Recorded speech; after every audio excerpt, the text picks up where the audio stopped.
One of the key issues that prevents us from taking our projects to completion in our life is fear. Well, what can we do? How can we handle that?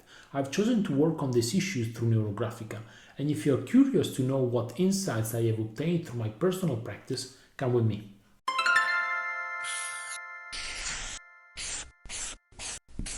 Welcome back to the Four Body Journey YouTube channel, and welcome to episode 6 of Diary of a Journeyman, my series in which I show you practically what results and what benefits you can obtain through your practice with Neurographica. By taking you with me along my personal journey of improvement with Neurographica, where I share with you all of the insights and ideas that I have obtained and all of the practical steps that I intend to implement in my life to change it for the better. Now, this week I have made this drawing, and it is a special drawing for two reasons. First of all, for the first time on this channel, I've brought you a vertical drawing. Usually they were all horizontal, now this is vertical, first time. And also, for the first time in this channel, I have brought you an algorithm that I have developed myself. Usually, for the most part, virtually all of the algorithms that you are going to learn in Neurographica have been developed by the inventor of the method, by the inventor of Neurographica, Pavel Piskaryov. And they cover basically virtually all of the necessities that you might have. But sometimes there are niches where it is always nice, to have an algorithm specifically dedicated to some specific problems that you might want to face. In order to develop an algorithm, you need to have a quite detailed and deep and intimate knowledge of Neurographica, which you basically cannot have unless you are an instructor. So if you are just, a regular user of Neurographica, you can use the algorithms that you have learned and be perfectly fine with them. But if you are an instructor, you know how to create an algorithm and you have a specific issue that you want to tackle, then, you can create a new algorithm and have fun with that specific practice. This is just the second algorithm that I have developed myself because I prefer to use Neurographica and to try to obtain as many benefits as possible rather than just playing around and trying to develop new algorithms just for the sake of creating new algorithms. But whenever I have the opportunity and I have a good idea and I have the opportunity to develop it into a new algorithm, it is always a nice practice that I thoroughly enjoy. So, I'm very happy to have created this algorithm that I'm still gonna need to tinker a little bit, and I'm also very happy to, share it with you. Now, what is the topic of this week for this drawing? So, if you remember, in the first episode, I talked about my lack of motivation when it came to starting this YouTube channel and starting to create videos and publish videos on my YouTube channel. And I worked on it and I was able to get past it and develop a strategy also with some practical steps in order to circumvent that problem. And it worked because I was able to get past that initial slump. I've been creating regularly YouTube videos for a couple of months now, once a week, very regularly. And I have been slowly but surely improving the quality of the videos as I told you I was going to do with my first episode. Now, here I am facing an issue that is somewhat similar but somewhat different at the same time. So, on the one hand, I'm also, having an issue with starting a project, in this case, starting to publish the same kind of content still related to Neurographica, still related to my personal practice on Facebook and Instagram. However, the issue here is not a lack of motivation, so something closer to apathy, but something that is more related to fear. So it is a different feeling that I'm experiencing right now that is preventing me from being able to just, start publishing content on Instagram as well. And so rather than just, taking blindly the solution that I created for that apathy situation and applying it in this case, I prefer to work on it specifically because if the feeling that I'm experiencing is different, it might be that the reason why I'm experiencing that is different, and therefore the solution that I had there doesn't work as well here. So rather than, to be better safe than sorry, I decided to work on this.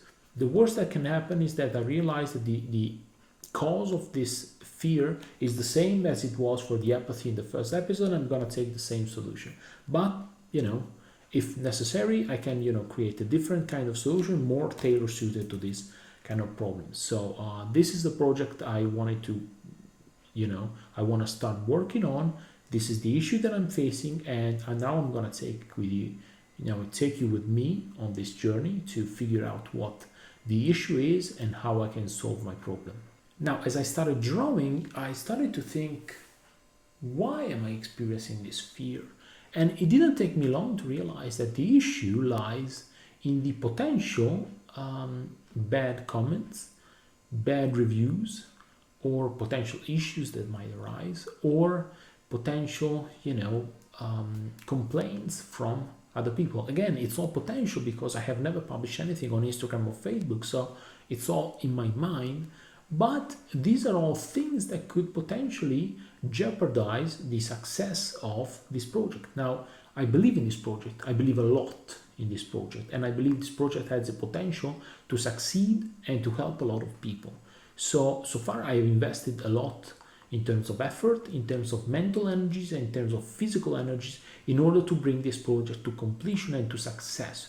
Because I want as many people as possible to watch my videos. I want as many people as possible to come to me and learn Neurographica and improve their lives. And I want, potentially to get, to make a living off of this. And so anything bad that could happen on Instagram might jeopardize this. And so it is, something that I really want to avoid. And after all of this, I started thinking, and the questions that I need to answer are two. First of all, what can I do to get past this fear? And second, what is the source of this fear? Inside me, what is the source of this fear? Nothing has happened yet. Why am I experiencing this fear? That is a very good question that I need to find an answer to, because that will be crucial for the success of this work through Neurographica. Now, the first thought that came to my mind was, could it be that the issue is that you are afraid that some people might complain because of the kind of content that you put out on social? And at a surface level, this explanation sort of makes sense. However, this doesn't seem to be the real reason, because I don't have issues with YouTube, but I have issues with Instagram, right? So on Instagram, I would not have to publish totally brand new content on completely different topics. I would just have to advertise my YouTube video and try to redirect my viewers there. So I wouldn't have to publish anything new. And yet there is this fear. And so that doesn't seem to be the explanation. Now, could it be that, the fear comes from the fact that I have never used Instagram before. I've been using YouTube. I've been watching YouTube for 15 years, more or less now. But before now, I've never had an Instagram profile, an Instagram, account. So I don't know how to operate that. And it would make sense, and it would explain, the fact that I've been on YouTube for so long, even though I've never made content. Before I started the Four Body Journey channel, I had never published anything on YouTube, on Facebook, on Instagram before. So this, is my first contact, my first interaction with this kind of world, with this kind of reality. But the fact that I have used YouTube for such a long time and I've never used Instagram might sort of, explain why this fear is there. But does it really explain that? And I don't think it does, for a simple reason, because I have, over the last couple months, after I started, making YouTube videos, I have started to upload these videos also to other streaming platforms. I have, I'm just still catching up. It's not totally up to date, but I've been working on these as well. And these are platforms that I never used before. I have never used them before to publish anything, but I've never even used them before to watch videos. Therefore, these are totally brand new to me as well. And I didn't have the same fear I had for Instagram. So the issue is not that these are platforms that I have never used before. The issue seems to be more localized to Instagram, even though I wouldn't have to publish any specific new uh, kind of content. I would need to basically be taking snippets from my YouTube videos. But then again, the fear is still there. So that doesn't seem to be the explanation for this fear that I'm experiencing. Now, I was continuing to draw line after line after line when all of a sudden, unexpectedly, a thought came up, a really weird thought, because all of a sudden in my mind it was a sentence popped up, clear as day. You are not capable. You're not good enough. You're not capable of doing this thing. And which was a very weird thought. And so, I had to investigate it. I had to, go as in depth as I could to try and figure out where it came from. And I started to think about a bunch of interactions that I had over the years, in my past with other people. And I noticed there was something in common between all of these. And it was the fact that I felt, in a weird way, I felt like a little kid. I felt like a teenager. I didn't feel like an adult. I was an adult throughout these interactions, but I didn't feel like it. I felt almost, this sense of inferiority that comes from being a kid and dealing with, with adults, which was a very weird feeling. And surprisingly enough, I experienced the same kind of feeling also in some of my dreams. Now, I don't remember the details of the dream, but I remember this particular detail because it was an incredibly weird and specific sort of feeling that I experienced. So imagine that, in these dreams, I was talking with someone, I was interacting with someone, I was, here with my adult body, and I could feel my adult body, and I had the other person in front of me, with, the adult body there, and at the same time I could feel myself in my adult body, but it was as if I was looking at the other person. The other person was taller than me. It wasn't really, but as if I was watching that person from the bottom up.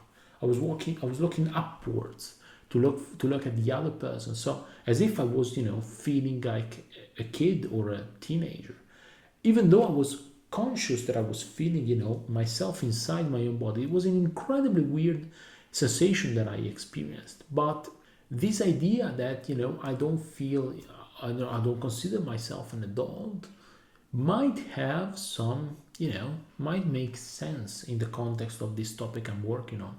So the first question is, why am I experiencing that? Why do I feel like a kid? Why do I not feel like an adult? And within the context of this fear that I'm experiencing, could it be that this fact of me not sort of feeling like an adult, not seeing myself as an adult, could it be the reason why? Could it be that I don't think I can, I can get it done? Could it be that I am underestimating myself, or that maybe perhaps I'm overestimating other people? Now, in this trip down memory lane, continuing to relive different moments in my life, I came across a couple of instances where, very rare instances in which throughout my practice as a neurographic instructor or supervisor, I made a mistake. It was never, out of malice or out of spite. It was just, sometimes it happens. Sometimes you make a mistake. No one is perfect. And instead of seeing that as an opportunity for improvement, instead of seeing that as okay, I didn't know this. Now I know this. I know more than I did before. Great, wonderful. Let's move forward. Instead of seeing it like that, I started to see it as a confirmation in my mind, in my unconscious mind, that I wasn't good enough as an instructor, that I did not deserve the title of instructor, even though the title of instructor of Neurographica is not something that you just bestow upon yourself. It's not something that you decide you are, okay? I went through a course to become an instructor. I had to go through, all sorts of verifications from the institute in order to become an instructor. I had to prepare all of the documentations that they required and do all the practice that they required. So, and at the end of this, this journey at the end of this course, they decided that I was good enough to become an instructor and represent officially the method of Neurographica. So I didn't steal anything. I am an instructor. I deserve the title. I earned the title. So there should be no need for me to, doubt that. The institute deemed me good enough to be an instructor. I am an instructor. And yet, all of these instances, all of these mistakes are basically a confirmation for, in my mind, that I'm not good enough as an instructor. Now, a question that I had to answer, something that I'm always very, very wary and very careful is, could there be arrogance in my behavior? So could it be that I see a mistake as an attack to my ego, as a high insult to me and to my intelligence? And as I said, it's always worth investigating that, because it's never good to become arrogant. I thought about it and I realized it was not the case. I wasn't being arrogant. As a matter of fact, I was in the opposite extreme of that spectrum. I was being very insecure. Basically, I had this little voice in my mind, that constantly there chirping and talking. And every time I make a mistake or something that I perceive as a mistake, that voice becomes a little bit stronger. It's a bit, it's a bit of a little ammunition over and over again, until that voice becomes very strong and very powerful in my mind. And that voice keeps telling me, that you're not good enough, you don't deserve to be an instructor, you're not good enough, and you don't deserve the titles that you have, you don't deserve the qualification that you have, and you don't deserve to be in the position that you are. So in a way, it almost looks like imposter syndrome, which is an interesting observation. And I think imposter syndrome is definitely something that I need to work on, at the very least, in my future practice with Neurographica, and maybe in one of the future episodes, this will come up. Anyway, now this is the thing. I only experienced that for Facebook and for Instagram, not for YouTube. What is interesting is that for some projects like, the YouTube channel, I approach it with some sort of a healthy ingenuity, where basically I have a very, delicate and light approach to it. I don't think too hard about what can go wrong. I have an idea that I believe in, I have an idea that I think is good, and I start bringing it to fruition. I just bringing it into the world. And whenever I do that, it's always, good. But somehow on Instagram, that is not the case. And I started thinking about that, and I realized something, that in my mind, Facebook and Instagram are sort of the social media of Neurographica. These are the social media where Neurographica is more advertised and is more present. Whereas on YouTube, there's much, less content. And this made me think and made me realize something very interesting and very important, though, which is the fact that my fear related to Instagram might be due to a fear of judgment from other instructors, which I know most of them, they're all, great people, but still that fear of judgment from them. And again, this is consistent with the fact that what I just said before, that in my mind, I don't feel like I deserve the title of instructor, and I don't feel like I'm at the same level of these people. And it's just all in my mind, but it's there. And so this might be the reason why I have this fear. And as I kept thinking about it, I realized that this had already happened before in my life. Okay, this is not just, a first time thing. When I was a postdoc, I was working as a postdoc, when I was a PhD student, and I would go to a conference. What I realized is that I would see all of these people, these other postdocs and professors in my field, that they were talking or they were just attending the conference, and I didn't see them as my peers or as people, that are in my field, that might know more about me, that might have more experience about me, but, people I can interact with. I would always see them like I'm on the earth, they are on the moon, at a completely different level. as if, not as people in the same field, but just people who, are unreachable, are out of my reach, that I could never be able to, I could never be able to get to that level. So, again, the same kind of thought that I have here for Neurographica was already there before for research. So there seems to be a common theme here, a theme that definitely I need to work on very, very hard. Now, as the drawing was coming along, a new piece of memory came back into my mind, and it was a very interesting sort of memory, because it basically I started seeing several times, not all of the times, but several times, in which people complimented me on my mental abilities, on my rational, logical, or memory related abilities. And what I would always say when they complimented me was, I consider, I'm very happy that I have these very well developed mental capabilities, because if I didn't have those, I would have nothing. And this is a sentence that I've always said in a very light-hearted manner. There was nothing ill there was no ill intention behind it.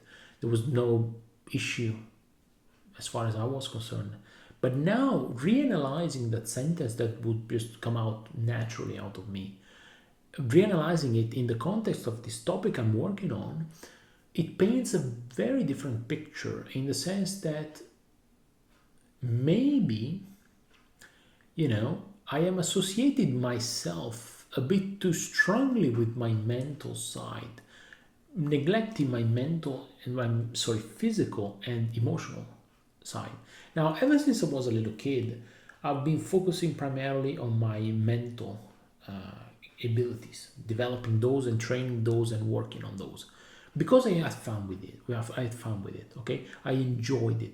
I started reading, writing, and making some very simple arithmetic calculations, like single-digit plus and minuses, when I was 3 years old, because I enjoyed it. I liked, working, moving around letters and moving around numbers, and I liked playing with those. So it's always been something that has fascinated me, that has engaged me thoroughly, but at the same time, maybe it has come at the cost of a neglect of the physical and the emotional side. And so could it be that maybe there is such a strong association between me and my mental aspect, my mental side, which is the most developed one, that basically that is all I see.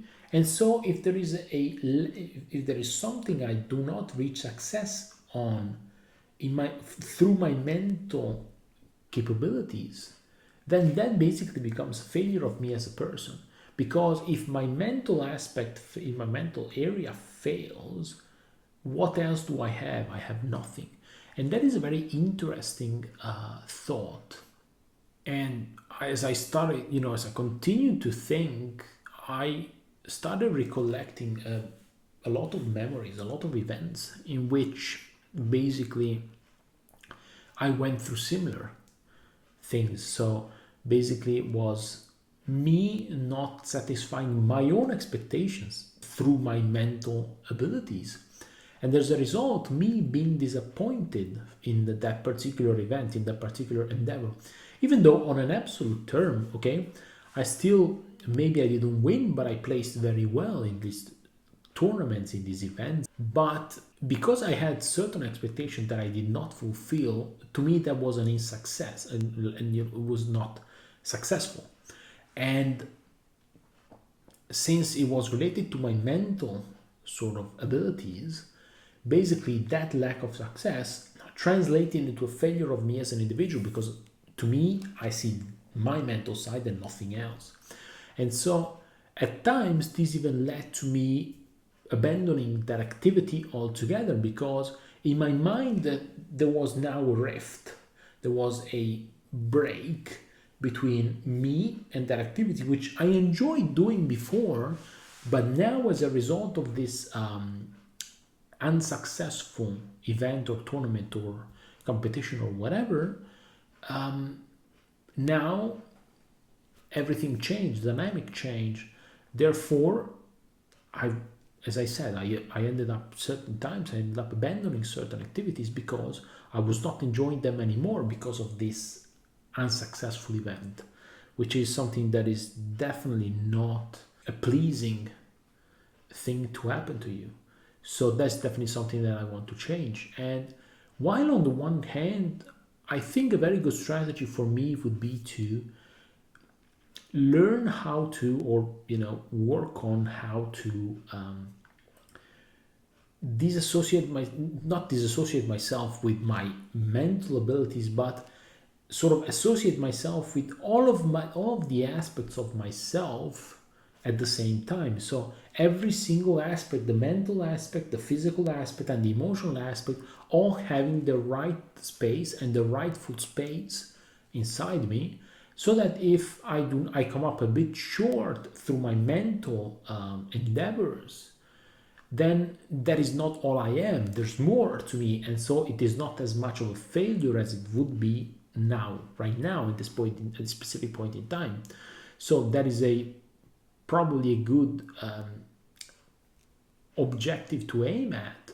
But at the same time, I want to avoid then disassociating myself, as I said, too much from my mental side to the point where I start going again on autopilot, and I don't know why I'm doing what I'm doing. And again, as you can see here, this is the same theme that I've worked on in the first 2-3 episodes.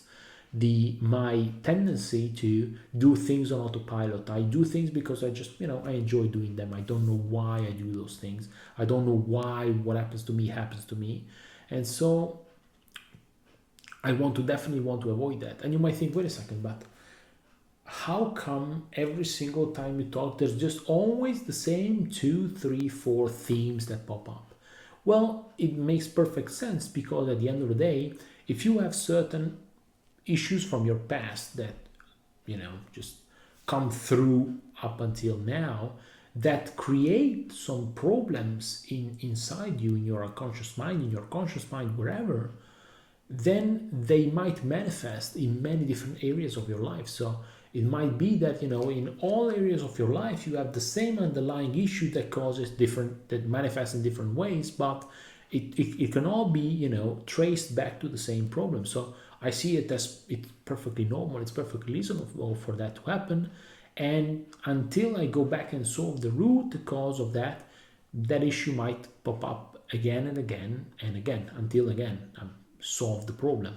So after this realization, it is now time to start digging through my past and start trying to figure out if there has been a point before which I saw myself as a complete human being, and after which I started associating myself more and more with my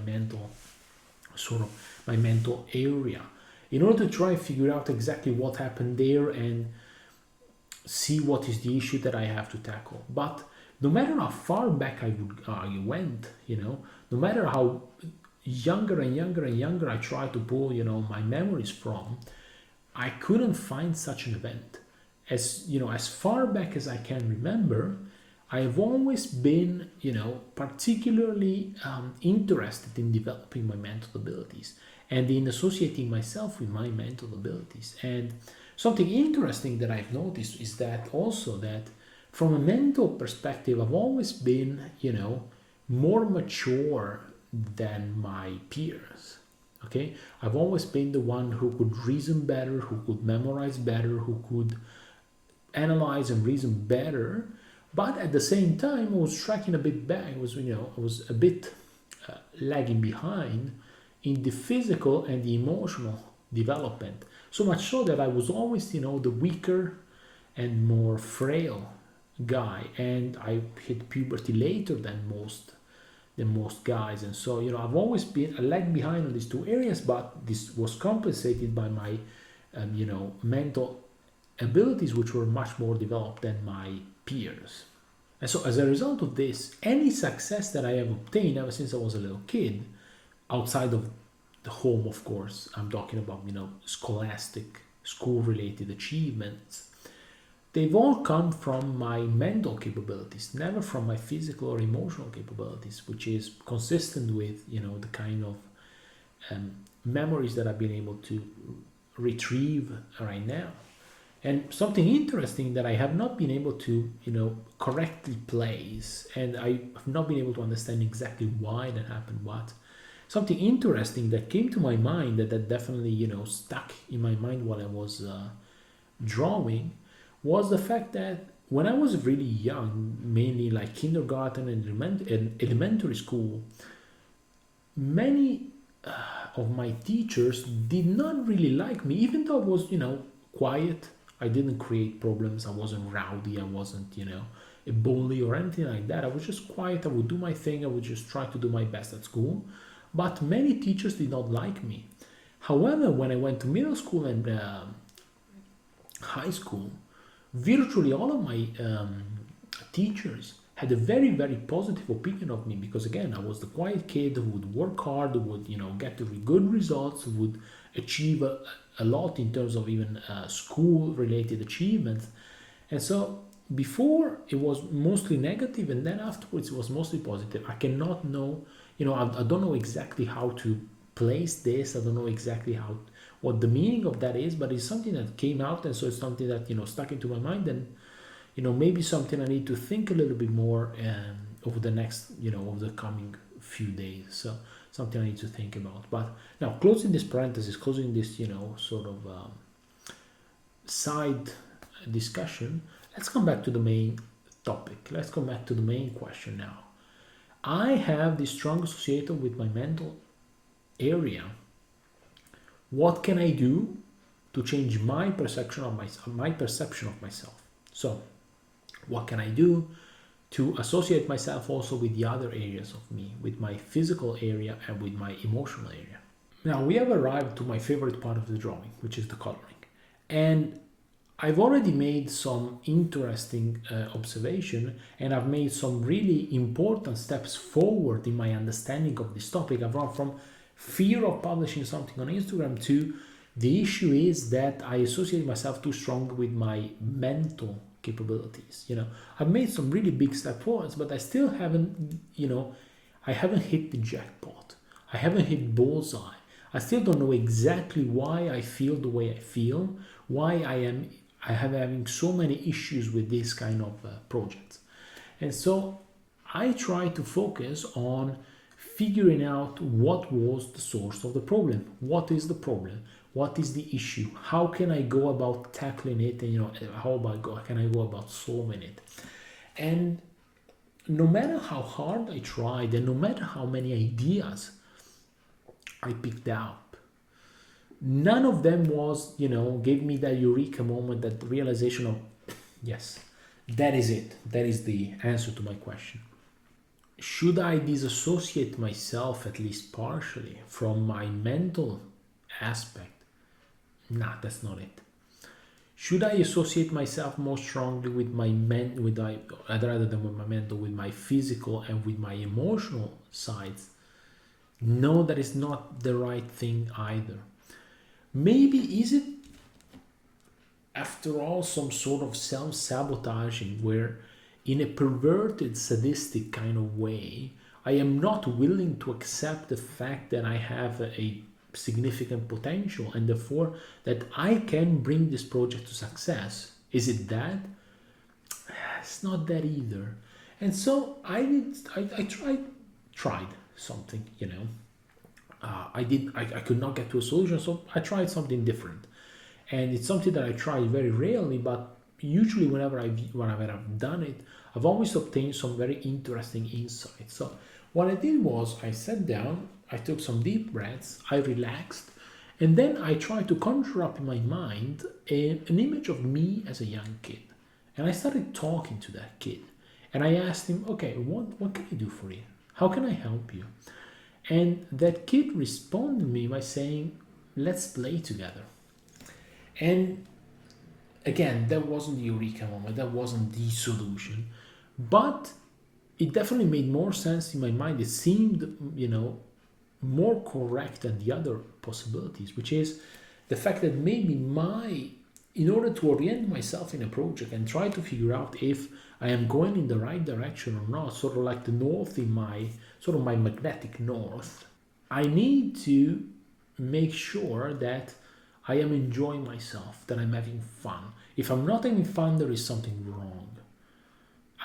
There's something that I'm doing wrong. Either the project is wrong and I need to change the project, or there is something wrong in the way I am handling the project. But I need to try to make sure that I'm having fun, that I'm enjoying myself, that I am engaged in what I'm doing. If I'm doing that, then everything is fine.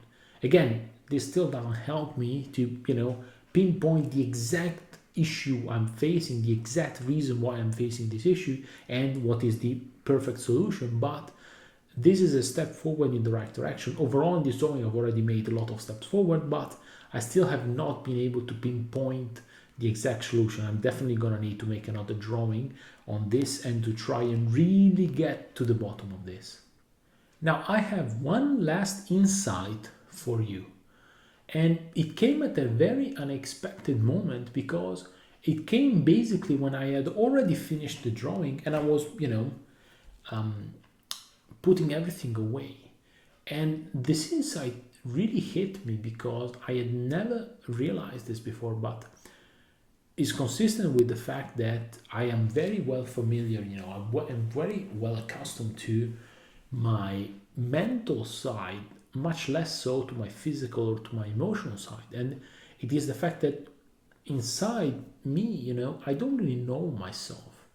I don't know what's inside me. I don't know how to orient myself inside me, inside my, inside my emotions, inside my feelings, inside my mind, inside my everything, right?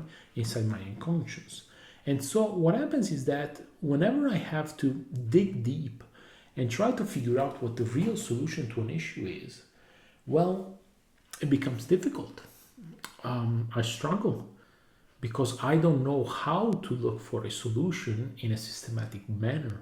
I just have to dig deep, go there and hope that I'm able to find it, but it's not always the case. So this is something that I need to work on, and it might be something that I need to work on sooner rather than later, because it might take some time for me to get to know myself and to really, understand myself more at a deeper level. But it's going to be something that's going to, I'm going to reap the benefits of it a lot in the future, because it's going to allow me to work much more efficiently, so work faster on myself and obtain a more relevant insights on myself. So if I do that kind of work, if I get to understand myself and know myself, so that is definitely something that I might need to put at the top of my priority list, because it's something that is going to help me out, and it might even be the reason why I've not been able to figure out exactly the root cause of this issue that I faced with this drawing. So again,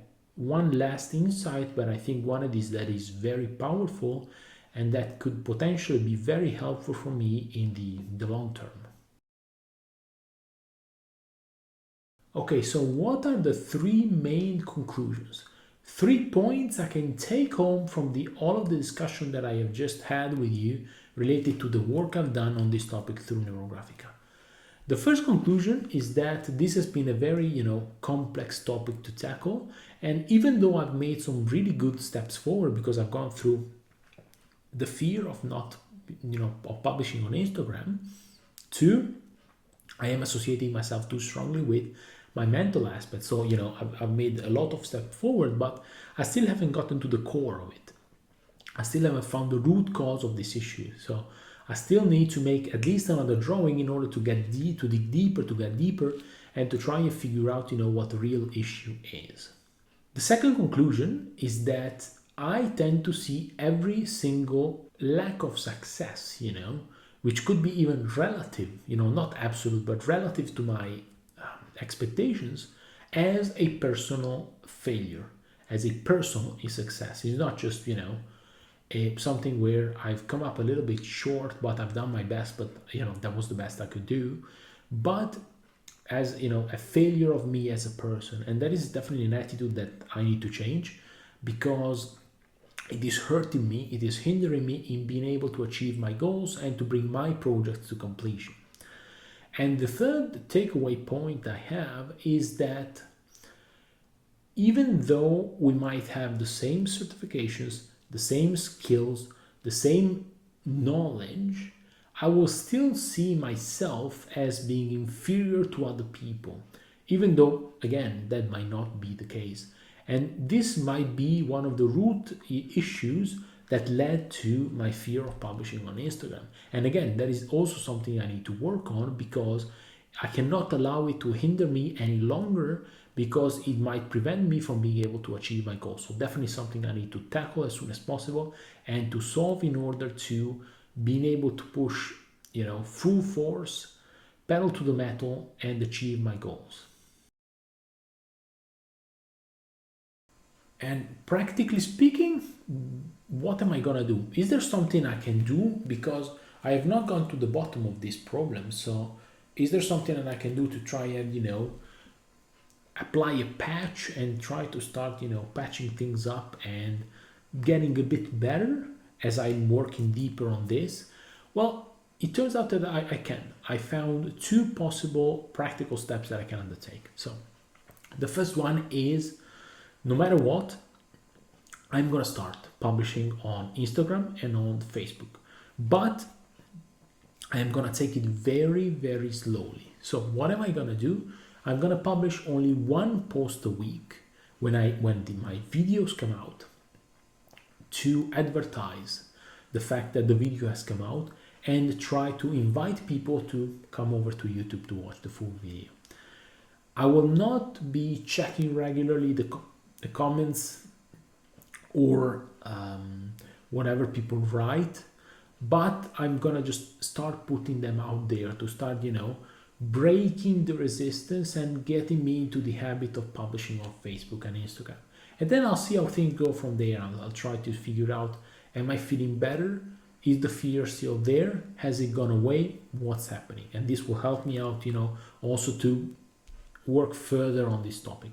The second thing I'm going to do will actually be through chess. If you remember in the previous episode, I said that I was going to use chess to train my emotional and my mental toughness through both exercise and through play session. I'm going to use the same playing session that I developed for, strengthening my toughness, to also train myself to handle losses. Now, I'm not going to change anything in the way I run these practice sessions. I am just going to, learn one more thing, which is always good. And so what I will do is, in this playing session, I'm going to play 1, 2, 10, 20 games. It depends on how much time I have. And my focus is going to be on not being affected by losses. Of course, I go into the session wanting to win every single game, but I have to train myself in order to not be so affected by losses. Now, of course, this is something that starts, something that is relatively easy to do, something very light. There's nothing associated with it. There's no weight attached to it. But just like in the gym, in order to become stronger, you slowly rack up weight. You lift more and more weight.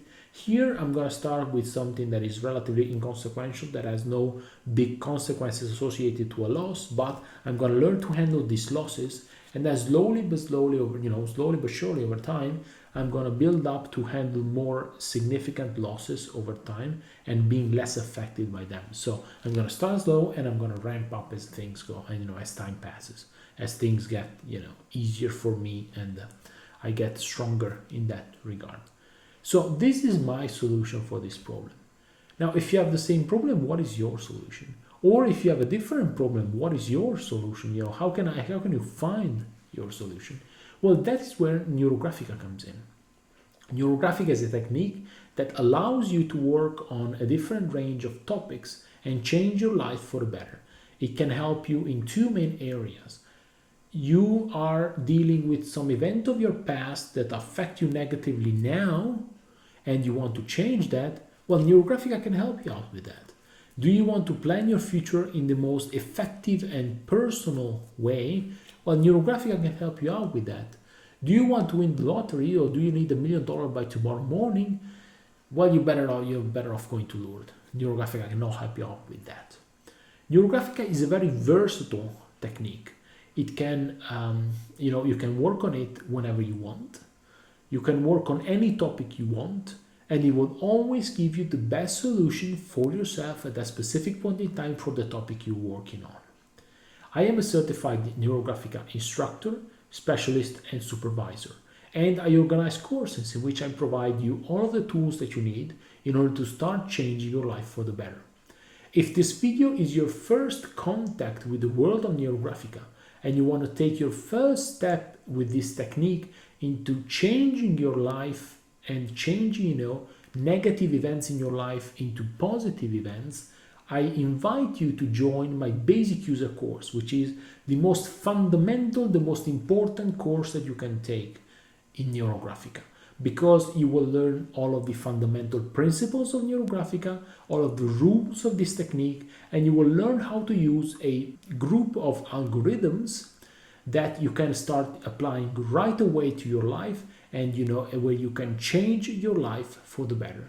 If you have any questions, or if you are interested and you want to have more information about my courses, you can contact me through my Facebook, Instagram profiles, or through my email address. Everything will be in the description down below.